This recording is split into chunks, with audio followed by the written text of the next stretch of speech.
Hey folks, we're on site this morning and we're talking about ordering materials and how to go about it. In the case of Baird Brothers door and window casing, a couple different options. You can order at random length and figure it out once you get the material to the job site as far as what pieces I'm going to use where and not have waste. Or you can get a little more granular and really dig in on our website and order length-specific pieces. So let's say, for example, you have a window that's 3 foot by 4 foot. That's the actual unit size.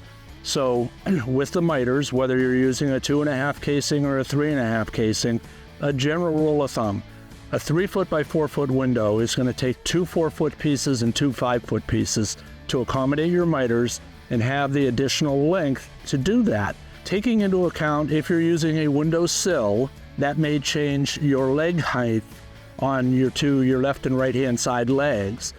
Doorways. Most doors, a standard interior door, 6 foot 8 inches. You're going to talk about each door or each cased opening requiring 4 7-foot or 7'6" pieces, even 8-footers, to accommodate the uprights for those doorways and cased openings. And then you measure the width of your door, standard interior door, bedroom door, 30 inches. You're going to figure possibly 2 3-foot pieces or 2 4-foot pieces if it's a 3-foot door. And so you're ordering 6 individual pieces per doorway or per cased opening. Pretty easy math. You go unit size plus a foot, 4 pieces per window, 6 pieces per doorway, and you can get very specific on your length order.